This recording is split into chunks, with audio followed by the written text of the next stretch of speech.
Welcome back to SnowRunner, guys, and today we're looking at something a little bit different, yet very interesting. Now, some of you guys may be thinking to yourselves, well, wait a minute, that's just a normal Derry Longhorn. Hang on a moment. It is far from a normal Derry Longhorn. Now, this is the Z2 Derry Longhorn Horizon, and for one, every single wheel that you see here on both the truck and the trailer is, wait for it, powered. So when you engage all-wheel drive, everything here is powered, but that's not all. There's way more to it than that. You can actually hook up, because this truck and trailer comes as a combo, you don't have to hook up this trailer to it, you can actually hook another trailer behind this one and literally create the longest vehicle I've ever seen in SnowRunner, effectively creating a road train. Now, is it too big to actually work on most maps?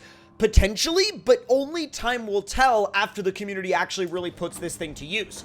Now, let's go into the garage and see what we can do with it in there, and then we're going to bring it back out here and hook another trailer to the back of this trailer and go full road train mode. Now, let's go ahead and see what we can do with the engines. There's super heavy engine stage 1, 2, and 3, and I will say that even though the power goes up, the fuel consumption goes up as well, so it's kind of one of those things where you are still trading power for fuel consumption. Now, I'm going to do super heavy gearbox V2 full range, and you can also do a raised suspension, but it actually doesn't look like it does anything. It really looks like it sits at the same ride height. Am I just crazy, or does that look like it sits at the same ride height? Let me know in the comment section down below. Now, let's see. We've got 59-inch Z2 super heavy tires, and then we've got a 61-inch Z2 super heavy tire and a 63-inch super heavy tire as well, although that one looks like it clips a little bit. So let's do the 61-inch Z2 super heavy tire, and let's see. We'll do large Z2 winch.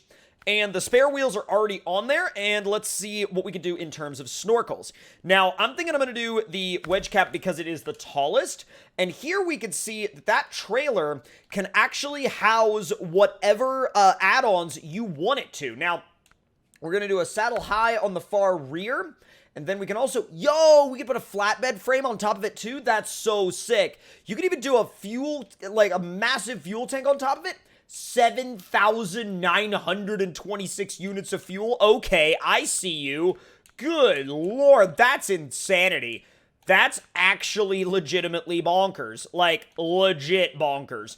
Let's see what we can do. A frame that allows the rear trailer of the Horizon to be used as a flatbed, loading for 4 units of cargo. That's cool, but I still want to have, the high saddle on the back. So here's what I'm going to do. I'm going to do a LC 3.8 loading crane, a flatbed, and then a high saddle on the back. And I can't really put anything in between, but that's okay. Now, because I'm obviously going to need room for the other trailer to be able to turn. Now, you can do really whatever range of colors you want on this thing. You can do every... Oh, wow, you've got actually quite a few different camos as well. I really dig, like, all the different types of camo you can throw on this thing. That's awesome, because that gives you, essentially, the variety to paint this thing whatever camo color you want, no matter what that camo color is. So now, I'm going to go ahead and... Yes, I could throw... Wait a minute. Hold on. Is it impossible to see out of the windshield? Oh. So, like, okay. So the first-person view is on the hood. Never mind about that. So here's where things get very interesting, because I am going to attempt to throw some cargo on that flatbed and then essentially throw some cargo on another trailer behind it. I just don't know how it's going to go. I really don't. All right, cargo container can go right there. And then, if I go into the garage, and I go down to where, let's see, so, semi-trailer gooseneck 8. Oh my god. So I've got the 8-unit super heavy on there. Now I can load the trailer up with 8 more units of cargo. This is gonna get very, very over the top very fast. Let's see, what can we do? We can do rail units. We can also do cabins. The big, like, 4-unit cabins. Oh my god. Alright. Change suspension mode. And, yeah, because I think that's very necessary. So now, let's see if we can actually maneuver this ginormous road train. I mean, look how long this entire setup is. I don't even know if you would be able to navigate through most maps with a setup like this. It's so much truck. Like, there's literally so much vehicle here that even though, you know, you have all these powered axles, I don't even know if you would be able to even get around on a normal map. I mean, look how we're already beached. I mean, and I have to turn wide to make that 8-unit super heavy avoid the stumps, and I still don't even know if it'll avoid them at this point. Well, actually, it just barely did. I mean, just barely. I need to look at this thing in, like, camera mode, because I want to know legitimately how long it is. All right, so let's see. How, oh my god, it doesn't fit in an entire, like, frame. It legitimately doesn't fit in a frame. That's how long this setup actually is. What? Oh my god. You have to literally make it like a larger frame. Well, depending on where you orient the camera, I suppose. But, like, you legitimately have to orient the camera a certain way in order for it to not, like, wash out certain elements of the photo.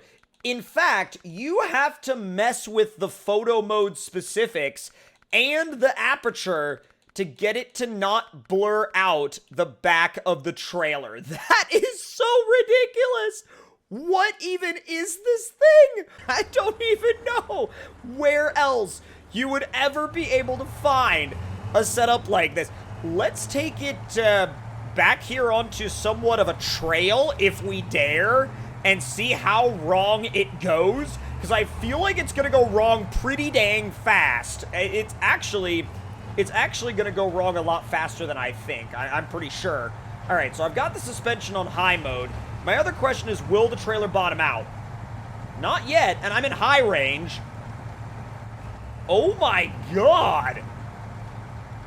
Bro, I was able to get through that. I mean, never mind the fact that it's going to take, like, 5 football fields to turn around. Look what we're actually capable of, though. I still haven't taken it out of high, by the way. That's how, oh, there we go. That's where the stalling comes into play. That's when the engine starts to actually legitimately give up.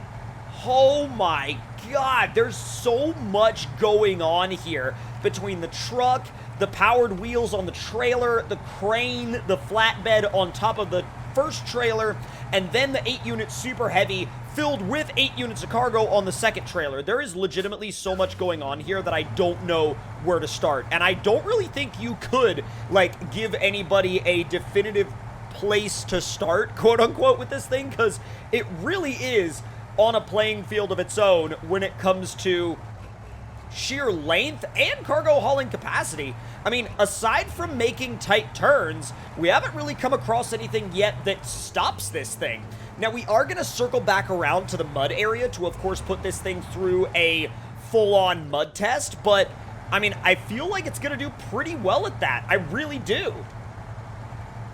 Is it like, oh, dude, it's diff lock always on as well. Uh-oh. Oh, God.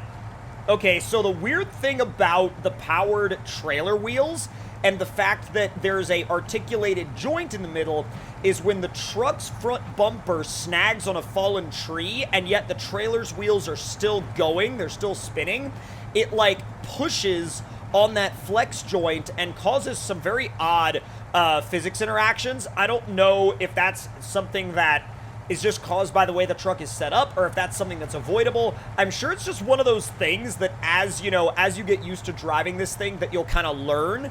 But, I mean, as it goes, it's still a really well-sorted setup. Yeah, now that we're in 4th gear, we can throw it back into high and take off. Ow. Or not. Like, we could just drive right into a tree as well. 3rd, high. Yep, there it goes.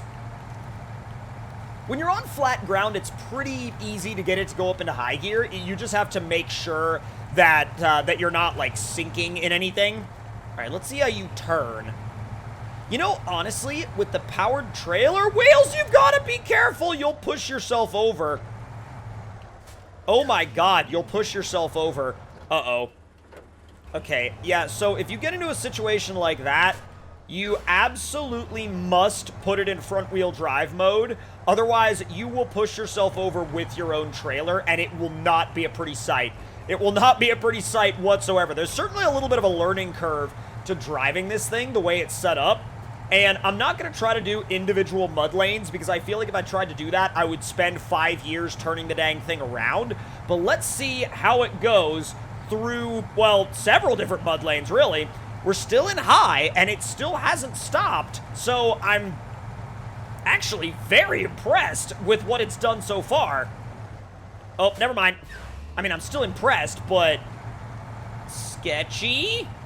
I mean, it still made it, though. It's not like I can be mad at it and say it didn't do what I asked of it. I mean, it's done everything I've asked of it so far, and it's done it with flying colors. There's literally no way that I could be mad at this thing. And I really love the creative thinking of it, the outside-the-box thinking, you know? The thinking in the sense that, you know, maybe we, like, why not attach another trailer hitch to the back of this trailer? Why not make all the wheels powered? And then why not make it have a front-wheel drive option so that you can make tight turns without pushing the front of the truck over with the powered trailer wheels? There's so much, like, creative thinking in this vehicle, and the entire setup of it, really, that, like, I honestly, I must applaud the creator, because, like, they genuinely did a wonderful job sorting this thing out. And you really could use it in an objective-based sense if you wanted to. Like, you could take this thing into your campaign mode and just be knocking out missions left and right, simply because of the fact that you have so much capability. Let's see how it does through the dips obstacle. This will be very interesting to find out. Oh, no. That's where the front-wheel drive mode helps. Yeah, when it's twisted up like that, you've got to be very careful. Like, and I mean very... Oh, no, no, no, no, no, no, no, no. Okay, also, when your front bumper is digging into the ground, turn all of the rear axles off immediately. Otherwise, you will flop yourself. There's a lot of flipping back and forth between the front drive axle and all the axles being driven. It's a very odd driving dynamic. I mean, you can get used to it, but it's definitely one of those things that you do have to get used to. I mean, you will be flipping back and forth between the two quite a bit. There we go. Keep it on the front, and then re-engage everything. I'm honestly very impressed with the way this thing is performing. It's really done an awesome job through just about everything we've thrown at it. Now, here's my question, though. Is it gonna be so incredibly long that by the time we do the bridge jump, by the time the front end hits the ground, will the rear of the 8-unit Super Heavy still be on the bridge? I'm really curious, because that would be a first for us in bridge jump history, and I can't wait to see if that's an actual thing or not. My only question is, once we start getting towards the bottom of the bridge jump, I mean, again, I can totally see this thing stretching from ground to bridge from end to end, but, like, do you just get stuck there at this, like, at that point, or do the physics, like, literally explode? I don't know. I mean, I'm certainly excited to find out, though. I'm gonna put it in high and just lock it there going up the hill. Oh, yeah, easy, easy on the way up. I mean, now, granted, I'm sure it's partially that easy because of all the drive axles, but I'm not gonna worry about it. It's fine. All right, come on, make your way back down. All right, I'm gonna have to put it into neutral. Let gravity take it. All right, is it gonna be on the ground in the front before the... Yes, it is.